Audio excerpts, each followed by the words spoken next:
Let's get down to the starting line, and I'll tell you what you're going to see on tonight's show. Choosing the correct flywheel puller. We'll talk about that. The Super Bowl of motocross. It happened on this very day in 1972. We've got a 1971 Hodaka Superette in the Moto Showcase. We've got all that and a whole lot more coming up on Vintage Motocross Q&A. I'm Don Kadowski. I'm Barry Higgins. Grossi. I'm Gary Chaplin. You're watching Vintage Motocross Q&A with Joe Abbate.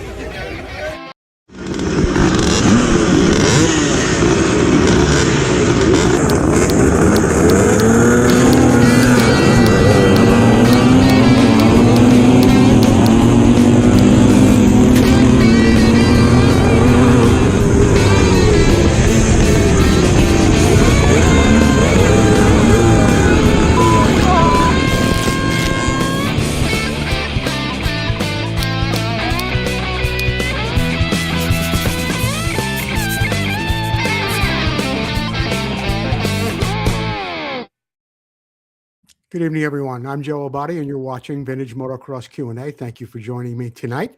If you're so in tuned, I would appreciate very much if you would share the show on Facebook or you're on YouTube. Don't forget to subscribe to our YouTube channel, and of course, follow us on Facebook. I want to thank all of our show supporters. Everyone's name you see here up on the board. Of course, our sponsors, Full Circle, Arma, and so many more supporters that we have, including Don Zabalski, of course, Preston Petty Products, Bill Harper, and Lou Blanchard, Tim Whitehouse, and everyone else that helps out here at Vintage Motocross Q&A. Yes, she is here. Suze, how's it going tonight? Very good. It is? Yeah. What are you giving away tonight? I am giving some AMSOIL product. It's called Synthetic Two-Stroke Oil. For viewer appreciation and for what's it worth. And for trivia comes a poster. Yeah, we've got a nice poster coming up for trivia, and thanks to Russell Waters, we've got all these great AMSOIL products as well. Susie will be back with us a little bit later on in the show. In the meantime, let's get on with the Moto Showcase. The Moto Showcase is brought to you by Preston Petty Products. Be sure to visit them online at PrestonPettyProducts.com. This week's Moto Showcase bike is a 1971 Hodaka Superette, a favorite of so many people. Let's get down here and I'll show you or tell you a little bit more about it. The Hodaka Superette was a legendary 100cc air-cooled two-stroke dirt bike. It was manufactured from 1968 to 74. Born from a partnership between the Japanese engine builder Hodaka and American distributor Pabatco, it became an affordable, iconic classic that helped get a generation of kids into the off-road scene. Originally created just by boring out the cylinder of a Hodaka Ace 90, the Superette, officially designated as the SR100, quickly became a hit due to its simplicity. For only $495, the price was right. It made a great race bike for scrambles, for TTs, and just having some off-road fun.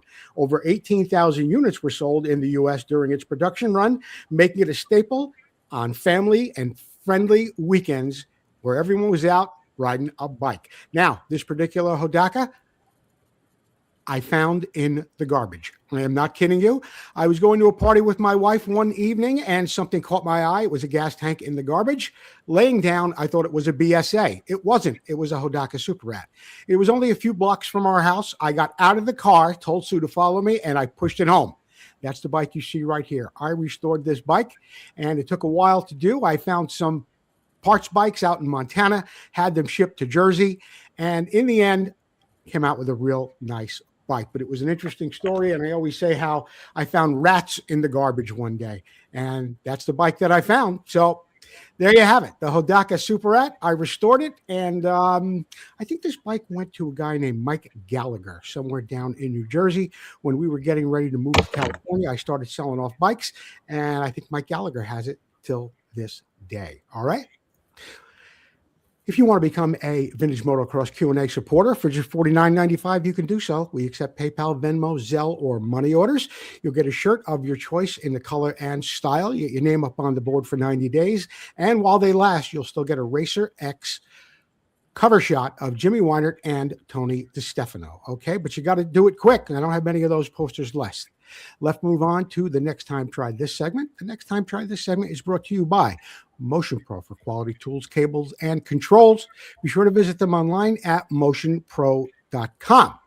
Now, this week in the Next Time Try, or the Next Time Try This segment, We're going to be talking about handlebars. And, well, it can be not so much tricky as it is you need to know what you're talking about, or you need to know that you're getting the right information when you look at an ad when a vendor is selling handlebars. Let's take a look at this tape, and we'll get more into that in just a minute. Measure a set of handlebars. A lot of times you may go on eBay or look in some other websites for handlebars for your motorcycle, and they may show some measurements, they may not. But if they do, you want to make sure that they're going to be right for your bike. Now, what are some things you should look out for? I'm going to tell you right now. Number one, the clamp width. The clamp width goes between these two bends right here. While there is a knurled section of those handlebars, it's the clamp width that you're going to be looking for. Some of your bikes have a much wider clamp width. Your Hodakas do come with a pretty wide clamp width on the bottom, so you want to be aware of that. The width overall is pretty self-explanatory. It's from one end of the bar to the other. That's your overall width. Now, your height. This is where it gets kind of not tricky, but where you want to be careful and make sure you're approaching this the right way. The height should be done from a tabletop. In other words, it should be sitting flat on a tabletop like this. And then you're going to measure from the top of that table up to this point right here. That's going to give you the height of your bar, okay? The pullback or the sweep, that's... Where'd I go? What happened?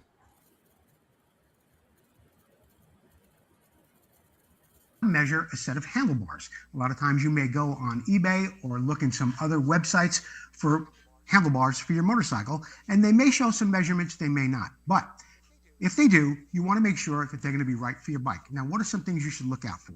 I'm going to tell you right now. Number one, the clamp width. The clamp width goes between these two bends right here. While there is a knurled section of those handlebars, it's the clamp width that you're going to be looking for. Some of your bikes have a much wider clamp width. Your Hodakas do come with a pretty wide clamp width on the bottom, so you want to be aware of that. The width overall is pretty self-explanatory. It's from one end of the bar to the other. That's your overall width. Now, your height. This is where it gets kind of not tricky, but where you want to be careful and make sure you're approaching this the right way. The height should be done from a tabletop. In other words, it should be sitting flat on a tabletop like this. And then you're going to measure from the top of that table up to this point right here. That's going to give you the height of your bar, okay? The pullback or the sweep, that's... All right, the pullback or the sweep should be measured with bars laying down. You lay the bars flat down on the table, and you're going to measure from the table up to those 2 points. That's going to tell you what the sweep is, okay? So you've got the full dimension going across. You now know what your sweep is. The rise is done from where the handlebar is bent on the bottom just above to where your crossbar is, and that's going to give you the rise. So next time, try that. And next time, I'll edit the video so you see the whole video. Okay. God said, let there be light, and there was light. Preston Petty said, let there be light, and he gave you this 1200 lumens with a rechargeable battery on the back. Hook it up to your bike. No wires, no fuss, no muss. Get over to PrestonPettyProducts.com today. Thanks, Paul Stannard. All right, moving on with Vintage Motocross Q&A. We've got a segment I really enjoy. Here's the problem. This is, of course, sponsored by Gordon McCaffer Vintage Bike Stands. Now, this little flyer right here says how to use a flywheel puller. But some of the problems that we often see are, what flywheel puller do I actually need? And how do I get one and ensure that I get the right one that fits on my bike? That is extremely important. So let's get down to that video, and we'll catch up with that. All right.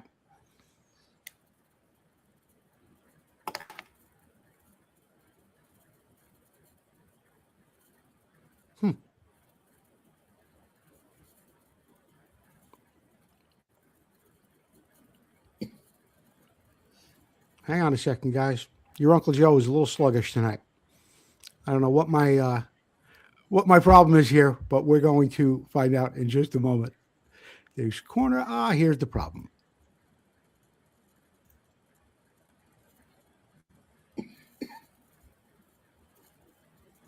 We've all been there in different situations. Sometimes this is the wrench you reach for when you really don't want to go over to your toolbox and reach for a wrench. And this, well, you've used it for a pry tool, and so have I. But when it comes to flywheel pullers, there really is no substitute. I want to talk to you today a little bit about that, how they work, what to look for, how they're going to prevent damage to your crankshaft and other parts of your engine, and why you should go out and get the right flywheel puller for the bike you own. The first thing I'd like to mention is to determine what type of flywheel or rotor you have. You may have one like this where the threads are external on the flywheel, or you may have one like this where the threads are internal. In either case, you're going to have to look for the right type of puller. This one has the threads internally. That is for your external thread flywheel. This one has the threads externally. That's what you're going to need to pull off a flywheel like this or a rotor that has the threads internally. Now, whether you have an external thread like that or an internal thread such as this one, the premise is the same. When you run this bolt in, this piece right here is going to hit the end of your crank. This section is attached to the flywheel itself, and it's going to pull itself off after you run down that bolt. Same one here. This is a little bit of a better quality puller. It's got threads on both sides, so you could use it in two different applications, but it's the same way. There's a little point here on the end of it. Many times on the end of your crank, you're going to have a little hole like that where that little tip sits, and you're going to spin it in, and it's going to put pressure against the crank, and this section is going to pull your rotor or flywheel off.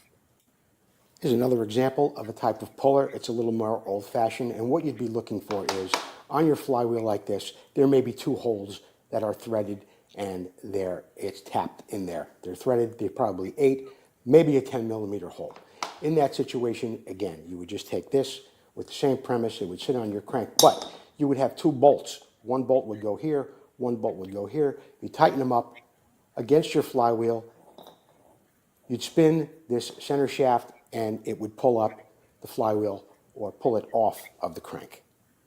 Here's another example of a more generic puller. This type of a puller was sold in an auto parts store, and it can be used for removing a variety of different things, not just a flywheel, external or internal, but sometimes it can be used to pull bearings and things of that nature. This happens to be a 2-jaw chuck. Sometimes they come with 3, sometimes they come with 4. The problem is many times this rotor is sitting inside your engine case, and these jaws will not be able to get behind an internal flywheel like this or internal rotor in order to get it off. So while this may be handy in some cases, it's not really that universal as you may think, and it may not work on your bike. So remember, the first thing you want to look for on your bike is, do you have an external flywheel? Do you have an internal rotor? Is it a left-hand thread or is it a right-hand thread? You may need to go online or go to your manual to figure out exactly what you have. Then go to a reputable company and get yourself the correct flywheel puller or internal rotor removing tool that you need. And there you have it. You want to make sure you have the right flywheel puller when you go to do that job, okay? You want to make sure you have the right flywheel puller when you do that job. Now, just a moment ago, we had a little technical problem when it came to the handlebar measuring video, and I went back into our files a little bit, and I do believe I have the solution to that problem. The next time Try This segment is brought to you by Vintco. Keep the ride going. And tonight, I'm going to do this live, and we're going to talk to you a little bit about how to measure a set of handlebars. A lot of times you may go on eBay or look in some other websites for handlebars for your motorcycle, and they may show some measurements, they may not. But if they do, you want to make sure that they're going to be right for your bike. Now, what are some things you should look out for? I'm going to tell you right now. Number one, the clamp width. The clamp width goes between these two bends right here. While there is a knurled section of those handlebars, it's the clamp width is that you're going to be looking for. Some of your bikes have a much wider clamp width. Your Hodakas do come with a pretty wide clamp width on the bottom, so you want to be aware of that. The width overall is pretty self-explanatory. It's from one end of the bar to the other. That's your overall width. Now, your height. This is where it gets kind of not tricky, but where you want to be careful and make sure you're approaching this the right way. The height should be done from a tabletop. In other words, it should be sitting flat on a tabletop like this. And then you're going to measure from the top of that table up to this point right here. That's going to give you the height of your bar, okay? The pullback or the sweep, that's another one that's very important, sometimes very difficult to understand if they even explain it to you at all. on a website how that works. The sweep is this, the pullback, how those bars bend back toward you. How do you measure that? You lay your handlebars flat on a table and you measure from the end down. So it's from the end down for the sweep. You hold them like this flat. It's from the end down on the height.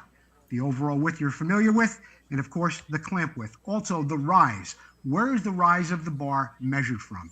It's measured from the bottom up to this point right here. So if you see something with a 3 or 4 inch rise, I'm sorry, it's from the bottom right to this point right here. So if you see something with a 3-inch rise, make sure it's measured from here to here. Otherwise the bar is going to be a little bit higher. Also, if they're measuring it from up here, you may get a lower bar than you're actually looking at in the advertisement. So those are all things to keep in mind. Next time you order a set of bars, try that.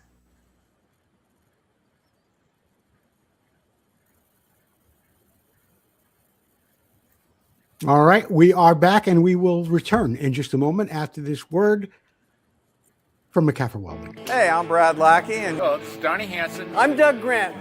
Hi, I'm Tommy Croft, and you're watching Vintage Motocross Q&A with Joe Abbate. We'll be right back with my dear friend Joe.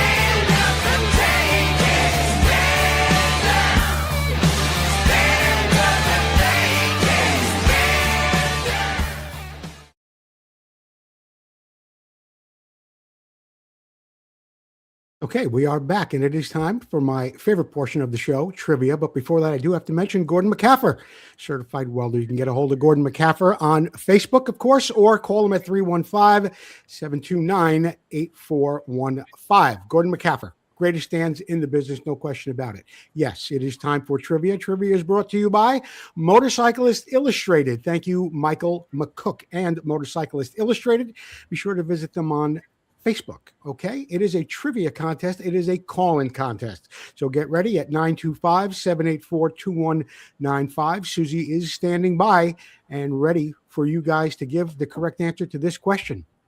He spent an unprecedented 14 years writing for one brand. 14 years writing for one brand. Who is he? And I will show you the poster that you're going to win after somebody gives me the right answer. I could show you the poster now, but it would kind of lead to the answer. So one more time. He spent an unprecedented 14 years writing for one brand. Who is he? Who is he? Okay, he is long since retired, and that's what I'm going to tell you at this point. Okay? Let's check in with Dave Boydston. Dave Boydston's Classic Corner is brought to you by amsracing.com. Be sure to visit their website, and for parts and Bultaco stuff and all kinds of neat stuff where Dave travels throughout Arizona, bringing us some really good content. Dave Boydston. Let's see what Dave's got this week. One more cool bike from Dave from AMS Racing in Arizona. This is out of Barry McBride's collection. This is a unsold, unridden, virtual new 1987 514 long travel CZ that in vintage racing would be legal for historic or the 9-inch travel class. CZ came out with these were the next bike we saw after CZ's disappeared in the United States. And the funny thing was with Dirt Bike Magazine wrote it, they'll tell you in there that the forks were sagging 4 inches when they took it out of the crate. And Barry tells me keep 7 pounds of air in it, and that keeps the front end up. But they just did. I don't know why. I also couldn't ride the bike. It was jetted too rich, so Dirt Bike said that they soldered the jets up and used little pipe cleaners and opened it up until it was running right. CZ probably wasn't in too good a shape at the time. But this bike came out of Bill Ramsey's collection. It had been in a shipping container for probably 15 years plus. It was in a dealer, and they'd robbed the chain and the shift lever off it, and there she sat. It was so dirty in there that the fenders and tank almost appeared to be the same color. Barry meticulously took most of the bike apart and cleaned everything and just detailed to everything and locate the missing parts and put it all back together. A stunning bike turns out to be. Not good as this is a 400cc. It does not run as good as a vintage 400cc. This is bit detuned, but it was really not catering to a cutting edge rider, but just a dirt rider. The front fender was a replica that they made over there of the Preston Petty Tony D. Got the CZ logo on it. There was confused engineers in there that put a rectangle plate on the front and the oval plates on the side. And how they were held on there was rivets. Well, it turned out the plates were a reinforcement method for pretty flimsy plastic at the time. And these are brittle plastic, not flexible plastic. These are all original. So you can see they've never had numbers on them, anything like that. This was the seat that we never saw back in the vintage days with the imprinted logo. And in about 76, when Falta was still out there chasing the title, he rode a Centerport 250 with a high pipe and had an aluminum tank stamped like this tank at that time. Barry just showed me that there was 2 years of this bike, and one of them used like a Class C. The Class C is like a 100 Green Streak or an AT1MX, came with them giant plates for flat track at Ascot. I'm not sure what they were thinking, but maybe the score girls were getting blind or they were running 4 digits at the same time. But I mean, it's just giant. We thought maybe that was a spark arrestor, but chances are by 87, the noise requirements were a lot stronger than they were in 72 in time when any kind of silencer passed. So it's a big old muffler, and that's probably what it was. The cylinder, the cases, all that stuff is really totally different inside, and nothing will interchange because the bolt patterns changed on how it went on. The exhaust moved to the center, which made the center port of the frame be designed where the frame splits here, that it didn't split on the others. That's the Jaikov square body carburetor that was actually introduced in 75 on the Falta. They even had their own levers, which certainly would take a finger off if it fell, and basically was a guillotine. They replaced those rock hard grips with, I'm not sure, kind of a funny feeling large grip. The levers looked almost Chinese quality at the time in comparison to the quality forged pieces that they had. Not sure what happened with the hub. It became massive in this bike. That's the Falta rim introduced in 75 with the spokes not in a line any longer right here, and that's how they strengthened the wheel, was to space them out farther. It has those front and back. The high pipe, that's your 74 red frame brake pedal modified a little narrower instead of mounting off the side of the frame, but this is all the same stamping for that. They took this aluminum cast cover off and replaced it with this plate. That was lightweight racing. Still has the clips and stuff that routed and held the cables in position. Look at how thick the triple clamps were at that time. Rubber mounted handlebars. That's advanced. The Faltas had these cutaways. This was weight saving to not have a hole there. This is original plastic, as the gas cap is too, which usually was almost translucent and now still flexible. That's the original stuff, riveted to the plate also, couldn't be removed. This was part of the cables guide to run through this. This was all factory, the way they did this. Pride in their stuff. Their name kind of imprinted in a lot of items on the bike. This bike is for sale. Okay, this bike is for sale. Any CZ purist that doesn't have this in his collection, there's a missing link of the story, and this is the tail end of it before they made some liquid cooled bikes. This would be around worth probably $7,000. As she sits, she'll start right up. Those are the tires. That tire in the back is the tire it came with. The front tire had a bunch of cracking on it, so he replaced it with a brand new Barham that he located. Handlebars, grips, everything on this bike is original and finally cleaned. This bike is available. You could contact me through Facebook, and I will aim you to Barry and give you his number, and you can deal with Barry. He's got a small museum with about 50 to 60 bikes. I think I guessed once 58, and we counted. There was actually 58. I said around 60, but it is really tight in there. He wants to stay to the true vintage bike, and I talked him into buying this one, and he had fun cleaning it all back up. And I couldn't believe when he sent me a picture of it the other day. I thought it was a you know, a brochure from it or something, but this is the bike. And he said, elbow grease, soap and water. The 514 CZ, Barry McBride's, for sale, located outside Phoenix, Arizona and Fountain Hills. You come out and get the bike from Barry, I imagine you could see his whole museum. All the machines are at least this clean. I want to thank you for looking at the videos. I ask you to like and share. We'll see you later. Bye-bye. Dave Boyden, great video and a lot of wonderful information on that CZ. I do know Barry McBride, and I think that bike has been sold since this video was made. It wasn't that long ago, but I do believe the bike has been sold. And but what an informative video. I'll tell you, just absolutely great stuff from Dave Boyden. And let's get back to trivia for just a moment. He spent an unprecedented 14 years riding for one brand. Who is he? I could give you a hint.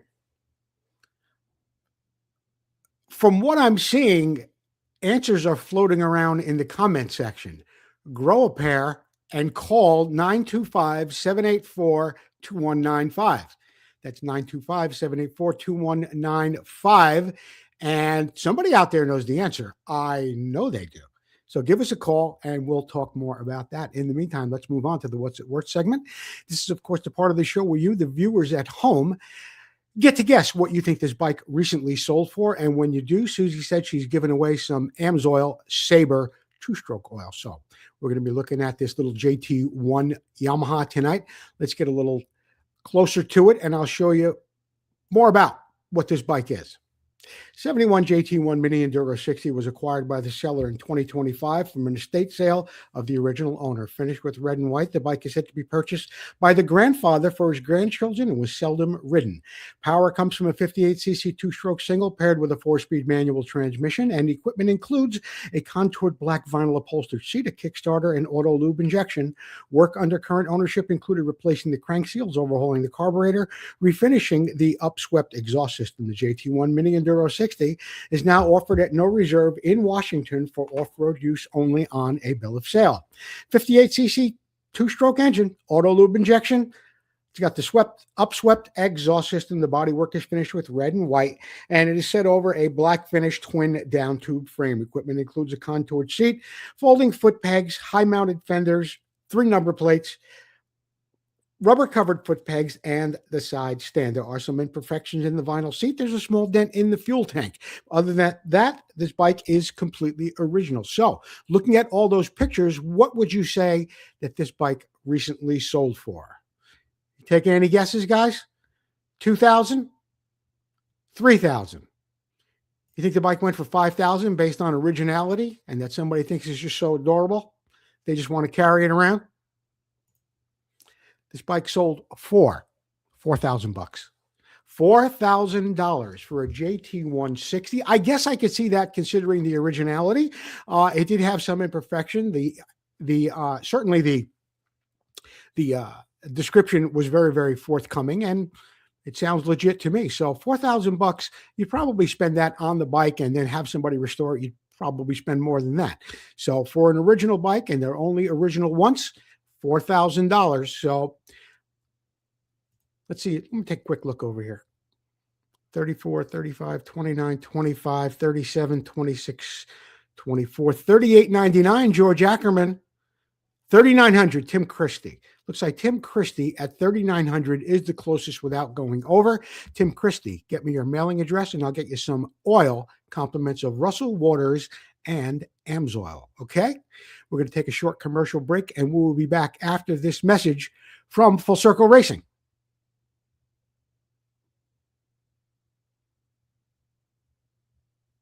I'm Garrett Wolser. I'm Dave Arnold. I'm Heikki Mikkola. I'm Brock Glover, and you're watching Vintage Motocross Q&A, and we'll be right back.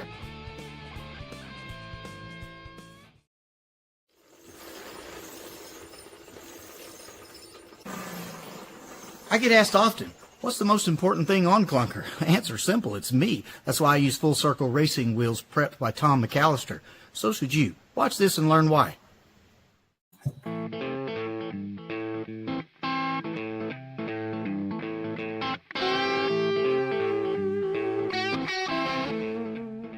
When racing vintage motocross where suspension is very limited, your wheels can be the difference between winning or serious injury. We chose to run full circle racing wheels because of the super high quality materials and the heavy duty spokes used. Prepped by Tom McAllister, I have the confidence on the track to push way harder through the rough stuff and the bigger jumps, knowing my wheels are going to stay under me. Hey, Clunker may be 50 years old, but his wheels are brand new, and yours should be too. Call Tom McAllister at Full Circle Racing today.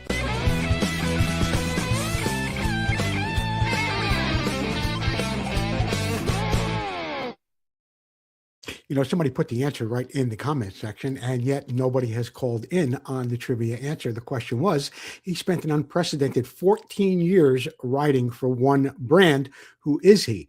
He's a 125 national champion. I think he's a 250 national champion. I'm not so sure about 500. Definitely Motocross the Nation, Trophy the Nations winner, and a host of other things as well. He went on to race cars briefly afterward, but it was an impressive drive that he had.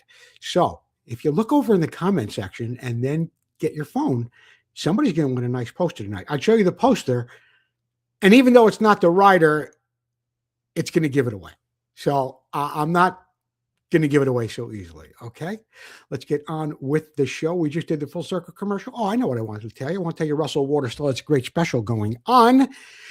Dominator oil, 1 gallon, regularly $81, now just $59.75. That's $59.75. And if you don't need a whole gallon, or you think you want to experiment a little bit with some of your friends, why don't you divide it by 2 or 3 guys, maybe even 4, $60 for a gallon. That'll last you all season. Okay. Jeff Kokoski is off this week with the Did You Know segment. Jeff's feeling a little under the weather, but Jeff will be back next week with something very, very special. And he told me about it the other day. I couldn't quite believe it, but it is true. The 100th segment of Did You Know? Jeff Kokoski has put about 100 of those, not about, he has put 100 of those together for us here at the show. And next week, he will be back stronger than ever with a new Did You Know segment. So Jeff Kokoski, I hope you're feeling better. We'll see you next week. Aluminum gas tank repair. You see our ad in the ARMA Vintage Views. I do have a little experience in this field. Turnaround time is presently 2 weeks. Repairs begin at $295. So, if you need an aluminum gas tank repaired, please get a hold of me. I think you know how to do that either through Facebook or my email. My phone number is on Facebook as well. I don't see Sue. Oh, Sue's might be coming in. Sue? We could have a winner. So I don't want to go on to the next segment just yet, which happens to be This Week in Motocross History. And it's a good one. You're not going to want to miss it. But let's see what Susie's got here. Do we have a winner? Okay, hang on. It's Kevin Burgess. This is Joe Abbate. You're on the air. Who am I speaking with? Kevin Burgess. Kevin Burgess. He had an unprecedented 14 years on one brand of motorcycle. Who was he? The Flying Freckle. The Flying Freckle. And his name is? Jeff Ward. Jeff Ward. Yeah, that is true. And if we take just a moment here, I'm going to show you a little bit of something too that I discovered. Well, first of all, let me show you what you won. Are you watching the show? Can you see the screen? 1 second. I'm on there. All right. This is the poster that you've won. It's like 2 feet by 3 feet. It is not Jeff Ward on the bike. I didn't want to show it because a lot of people would have thought it was Jeff Ward, I think. It may have given him the answer, and I didn't want to give it away quite that easily. But from what I understand, I asked Mark Hildebrand, and Mark Hildebrand tells me that this is a rider from England named Jonathan Wright. So this is, yeah. And this is the poster. It's really, really cool. And congratulations on that. Okay. Well, Joe, I will tell you, if you want to give it to the first guy that commented, I mean, I knew it, but I didn't want to. That's up to you. No, the first guy, no, it's a call-in contest. Okay. And you are going to get it. So did you give Susie your address? She should have it, yes. Okay, Susie's got the address. We will get a poster right out to you. Thank you for playing, Kevin. Well, thank you. God bless We'll see you next time, brother. you. All right, Kevin Burgess did get it. And I did find some interesting things along the way when I was doing a little research for that poster. And if you want to get a look at it one more time, here it is. Very nice poster. And it is, according to Mark Hildebrand, and I know that that guy looks a little too lanky and a little too tall for Jeff Ward. So I do believe it is Jonathan Wright. But some other interesting things that I found out along the way, because I started to think a little about Jeff Ward riding for 14 years for Kawasaki. It certainly is a long time. And as far as guys from that 73 to 93 era, he certainly, it is unprecedented, no doubt about it. But I did see some other things here. And this one I found out very interesting. Finally, the curious case of Barry Carson. Now, Barry, I know a little bit. He is a Jersey guy. After growing up primarily on YZs, Carson switched to Suzuki RM125 in 89. His fourth year as a professional. He continued to race professionally through 2008 in Suzuki every time he entered, which was a dozen and dozens of times in AMA Supercross and Pro Motocross. Now, after Carson ended his time as a pro, he kept racing other events around the country and eventually returned to Loretta Lynn's in the vet class in 2013, also aboard a Suzuki RMZ. As rider and relationship with Suzuki at both the pro and amateur levels, Barry Carson has had a relationship with Suzuki for 33 years. 33 years. Now, I discovered that after I discovered this, which is very, very interesting as well. Jeffrey Hurlings, whose time with KTM actually ran longer than Muscan and Cairoli, who both had about 11 or 12 years in a piece, maybe even 13. Both of whom were older than the Dutchman. Hurlings raced the KTM 85 mini-cycle as a kid, then he turned pro aboard and won his professional career at 15 years old at the FIM Motocross Nations in Italy. Since then, he's won all of his 97 GP wins and 4 titles aboard a KTM. Unlike Marvin and Tony, Jeffrey doesn't plan on quitting. Well, it was just this year that Jeff Hurlings did quit. He went to Team Honda. But as far as 14 years for Ward, during that era it was. And being the viewers here on this show, I think in a little more, they think in terms of, the vintage and post-vintage era. That's why I went with the Ward thing. And that's why I went with the Ward thing kind of prompted this. It prompted the poster. Okay. So that's how we wound up with the Jeff Ward question. But I wanted to back up a few things like the Jonathan Wright thing or Barry Carson or Jeffrey Hurlings, because there are people out there who watch the show who do follow statistics and things closely. And sometimes I get messages a little bit afterward that say, hey, by the way, okay. All right, let's get on to the Racer X segment of the show. This today in motocross history. And today in motocross history is really a special day because it is this actual day. July 8th, and it was 1972, and we had Marty Tripes, the winner of the very, very, very first Super Bowl of motocross that was held at the Anaheim Coliseum. Here is a picture of the layout, and you can get VIP seats for $10. Imagine that. Lower section, $6.50. If you wanted to sit up in the third row or the second section, just $5.50. You can't get a beer at a Supercross event these days for that price. That's for sure. But let me tell you a little bit more about it. The first motocross race held inside the stadium took place the first place inside of a stadium took place August 28, 1948 in Buffalo Stadium in the Paris suburb of Montreux. Arguably one of the single most important races in the history of the sport took place on this very day in 1972. The game-changing Super Bowl of motocross at the Los Angeles Coliseum. Southern California promoter Mike Goodwin, possibly working off an idea from the indoor TT races at Madison Square Garden in New York or the Houston Astrodome in Texas, talked the Coliseum folks into letting him fill the home of the 1932 Summer Olympics with dirt. He invited all of the top young U.S. riders as well as some visiting Europeans on hand for the Interam Series, including Swedish stars Torsten Holman, Arne Kring, and Torleif Hansen. In 1972, Super Bowl of Motocross was a landmark motorcycle race and drew over 29,200 people. The event transformed the sport by introducing fans of motocross to a race on completely man-made track. The winner, 16-year-old Yamaha factory rider Marty Tripes, secured an upset victory, claiming the 250cc main event. The track was built on the floor of the stadium. It was tight, sinuous dirt. Marty absolutely loved it. The legacy, the success of a single event polarized motocross, sending it on stage for what would become the largest motorcycle racing series in the country. Anyway, that's what happened on this day. Most people never imagined that the stadium would allow Mike Goodwin to put dirt on the floor. And it just seemed absurd at the time when you think about it, to fill that stadium up with dirt and to do that for only a few weeks. It just, no one ever thought that would ever take place. Now, I thought I would read that a little bit quicker and I would get done a little bit faster. And then I would be able to tell you that today is Brad Lackey's birthday. That is part of the This Week in Motocross history. So it is Brad's birthday today. I believe the old chap is 73 years old, 1982, 500cc world champion, Brad Lackey. We are going to hear from Replica Motorcycle Parts. We'll be back in just a moment to wrap up Vintage Motocross Q&A.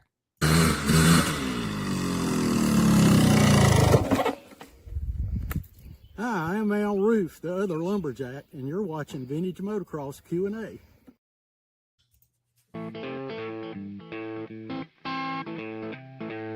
Hi, I'm Paul Parkinson with Replica Motorcycle Parts. I'm sitting here with our test bike, which is ridden by Jerry Maddox. Carries the #1 plate in the U.S. Let's go over a couple of the parts that we've got on here. We've got our ignition cover with the case saver built into it, so that when the chain comes off, you're not damaging your cases. Spacer, foot pegs. Jerry runs our air box. Seat brackets, keeps the seat on tight so he doesn't fall off when he's going over the whoops. And then this side, Jerry runs a couple little things, a lot of little rubber parts on the bike and stuff are all done by us. And then down here we've got our brake pedal, which has got needle bearings in there, and then it's got a wider toe peg so it gives them a real nice, clean, easy to use brake. And then this is our latest part. This is a CR250 type knuckle. In fact, Honda used them on the last versions of the MR175, and this is a real trick aluminum Kickstarter arm. So that gives them lightweight, strength, and reliability more than anything else.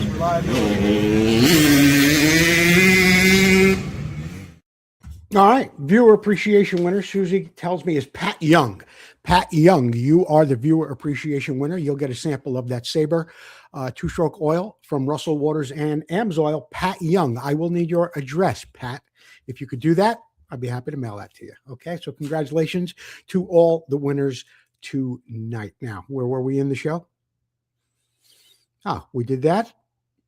Oh, I know what I want to mention. I can't stress this enough. Everybody out there who has an Elsinore has a silencer that has a dent in it. If you're restoring the bike, very, very few originals are known to exist. Why don't you get over to replicamotorcycleparts.com and you can get one for just $5.95. Excuse me. All right. I just wanted to make that clear. You ever heard of, this is pretty interesting too. Have you ever heard of Stover nuts? Stover nuts. No, you don't know what those are, do you? Well, I'm going to tell you a little bit about that right now. Stover nuts, commonly called top-locked or prevailing torque nuts, high-strength, one-piece all-metal fasteners designed to resist loosening of severe vibrations and shock loads. They feature a distinct conical top where the upper threads are intentionally distorted or ovalized. When threaded onto a bolt, they deformed threads grip the bolt tightly, providing a permanent mechanical lock without relying on nylon inserts or separate lock washers. They are all-metal construction, unlike nylock nuts, and they're Stover nuts, and they lack Nylock have non-metallic parts in them. Now, it's a one-way installation, so when you go to put them on, you're going to need a wrench right away. They do tighten up right away as soon as you put it on the thread. They are not like Fuji lock nuts, which you see here, which has like a little washer within the nut itself, and it's not like the Nylock nuts, which of course have that plastic on them. So that's what we have here this week, Stover nuts, okay? So and you know what really got my attention about this is I happened to be doing a little research and I saw Stover nuts and I'm looking at the picture of it and it looked like, well, in the picture, it looked like the nut was stripped or somebody had hit it with a hammer. And that's not the case at all. That's just actually the way they look. And let's get a look at them. There it is. See how it's kind of banged up on the top? That's when it gets down there. It kind of locks onto that thread of your bolt, and that's what happens. Now, you got to keep something in mind with these things. They are going to damage the bolt that you put them on. It is going to flatten out that thread a little bit on whatever you put it on. So I don't suggest you necessarily use it on your motorcycle, although in a pinch you might be able to do that, or you might be able to put it on a bolt. You would not want to put it on an axle. You would not want to put it on an engine mount bolt, because it is going to make a mark and leave a little flat spot on the thread of whatever bolt you put it on. Now, on your trailer, on your wagon, on your 4x4, somewhere on the bottom of your car, I just thought it was some valuable information, and I wanted to share that with you. I also thought it would help if you look into that bucket of bolts that you have and you see one of those things. It's just not some buggered up old nut. It actually does have its place somewhere in the mechanical world. Maybe not necessarily on a motorcycle, but it does have a place. All right. Moving on to the announcements. The announcements are brought to you by the International Motocross Museum. Be sure to visit them online at the internationalmotocrossmuseum.com, or go over to YouTube and you check out some great videos that can be found there. Now, if you have noticed lately, I have been cutting back on the International Motocross Museum commercial, and news broke the other day from Cindy Good that Terry has been ill. He's been under the weather for about 2.5, 3 months now. He did have surgery. He is home recovering. But for right now, the best thing you could do is keep Terry in your thoughts and prayers. Go over and support the International Motocross Museum through their YouTube page. Okay. Hey, Sean Goins, I want to thank you. You and FastGuyStuff.com. You've given us some stickers in the past, and you always share the show. So I really, really do want to thank you for all the help you give us here. Al Roof and his buddies are going to have another event, the CARB, the Catawba River Basin. Now, who doesn't want to have breakfast with Al Roof, right? It happens on Sunday, July 12th. Eggs Up Grill. Everyone should be seated by 8. That is on New Hope Road in lovely Gastonia, North Carolina. George Ackerman has an event coming up. It is a memorial for Steve Wise. That happens at the Moto Barn. That happens on Saturday, October 24th from 10 to 4, County Line Church Road, Ruther Glen, Virginia. Potomac Vintage Riders, ARMA, American Classic Racing, and everybody else has their schedules up. And we're getting into July already, guys. So if you want to make some vintage races this summer, there's still time. And if you want to know where they are, go check out those websites. Zor Moto Park, big event happening 3 days, camping, modern bikes, mini bikes, something going on for everybody. That's at September 25th in Springville, New York. And it might be 90 degrees where you live, but before you know it, it'll be 25 degrees in York, Pennsylvania, and it'll be the middle of the winter. The York Swap Meet will be happening again this year, January 24th, 2027. I'll be there. I never miss it. I haven't missed it in the past 5 or 6 years at least. Jeff Conboy's got a great book out, $79, Classic Bultaco. He has 1 or 2 of the Pomeroy editions left. Get a hold of Jeff Conboy. You can hold him through Facebook. Paul Stanner sent me this a week before last. I was not able to say anything about it because the story did break in the AMA magazine. So if you're an AMA magazine, an AMA member, you get a magazine every month. And there's a great story in there about Paul Stanner and, of course, Preston Petty Products. And if you just want to support our show, you can get a T-shirt, tank, hoodie, sweatshirt, anything you want. Hats. Get it with the logo. You get it with the cartoon. Anything you want. And any color you want, and any size you want, with prices starting at just $24.95. And if you want a hat, well, we can get you a hat too. $22. Those things only come in black, and it is shipping included. We accept PayPal, Venmo, and Zelle. All right. I think that about wraps it up for tonight's episode of Vintage Motocross Q&A. Thank you for putting up with a couple of my fat finger deals here tonight, but we got everything on and everything came in. And I want to thank everybody who watched the show, and congratulations to our winners tonight. Kevin Burgess, Pat Young, Tim Carrier, and just everybody who watches the show. Okay. We're going to have a big announcement coming up in the next 2 or 3 weeks, probably. I mean, something major you're not going to want to miss. And we'll tell you about that probably a little bit toward the end of the month. It has something to do with this show. And let me just say that at this point. So for right now, I'm Joe Abbate. You've been watching Vintage Motocross Q&A, and we will see you next time. Thanks for watching.